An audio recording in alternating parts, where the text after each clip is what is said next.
தெரிஞ்சோ தெரியாமலையோ சில பிராண்ட்ஸை வந்து நம்ம லோக்கல் பிராண்ட்ஸ் நினைச்சுக்கிறோம். நீங்களே இந்த பேரு கேட்டா ஷாக் ஆயிடுவீங்க. அதுலதாங்க ஒண்ணு பாட்டா.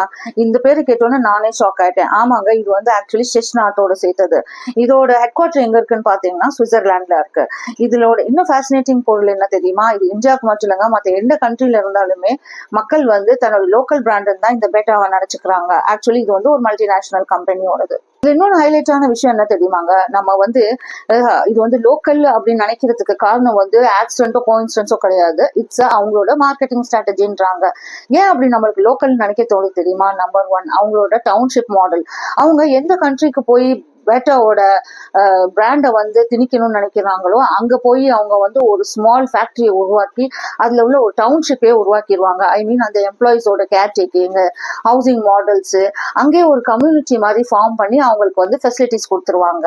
ஸோ தட் நம்மளும் என்ன நினைப்போம், சரி இது இங்கே இருக்கிறதுனால இது வந்து ஒரு லோக்கலைட் கம்பெனின்னு நினைப்போம். இப்போ ஃபார் எக்ஸாம்பிள் பாத்தீங்கன்னா இந்தியாவில வந்து பாட்டா நகர்னு சொல்லிட்டு கொல்கட்டால பேர் வச்சிருக்காங்க. அதே நேரத்துல வந்து பாட்னால பாத்தீங்கன்னா பாட்டா கஞ்சுன்னு இருக்கு. இப்ப இதே வெளிநாடு இந்த மாதிரி வெளி இடத்துல இந்த மாதிரி பாத்தீங்கன்னா பாகிஸ்தான்ல வந்து பாட்டா பூர்னு வச்சிருக்காங்க. அதே மாதிரி கனடால பாட்டாவா. ஐ மீன் அந்த லோக்கலுக்கு ஏத்த மாதிரி அவங்க பேரையும் மாத்திக்கிட்டு இருக்காங்க.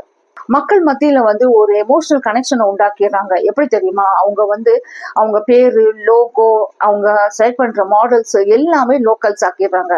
இப்ப சப்போஸ் கேஎஃப்சினா அது கேஎஃப்சின்னு இங்கிலீஷ்ல தான் எழுதியிருக்கோம். ஆனா இதே இது நீங்க பேட்டான்னு பாத்தீங்கன்னா நம்ம தமிழ்ல எழுதியிருக்கோம், ஒரியால எழுதியிருக்கோம், ஹிந்தியில எழுதியிருக்கோம். அதே மாதிரி அதே இது கண்ட்ரிக்கு அந்தந்த மாதிரி எழுதி காட்டுறதுனால அது ஒரு மக்கள் மத்தியில இமோஷனல் கனெக்ஷன் ஆயிருது. அடுத்தது பாத்தீங்கன்னா அவங்க அவங்க வந்து இப்ப ஒரு ஃபேக்டரி அமைக்கிறாங்கன்னா அங்க உள்ள லோக்கல் மெட்டீரியலை யூஸ் பண்ணி தான் அந்த பேட்டா ஷூவே தப்பாங்க. அந்த ஷூவும் எதுக்கு ஏற்ற மாதிரி, இப்போ ஸ்கூல் ஷூனா அங்க உள்ள ஸ்கூலுக்கு ஏற்ற ஷூஸ் தான் அவங்க தச்சு கொடுப்பாங்க. அதே நேரத்துல அங்க உள்ள கிளைமேட்டுக்கு ஏற்ற மெட்டீரியல் தான் போடுவாங்க. ஸோ ஆப்வியஸ்லி அந்த ஊருக்கு ஏற்ற காஸ்ட்டும் அவங்களால வந்து எஃபோர்டபுளா தைக்க முடியுது. ஸோ அந்தந்த ஊருக்கு ஏற்ற மாதிரி சீப்பான காஸ்டா இருக்கிறதுனால தான் நம்ம மைண்டும் வந்து இது வந்து ஒரு லோக்கல் ப்ராடக்ட்னு நம்மளுக்கு நினைக்க தோணுது.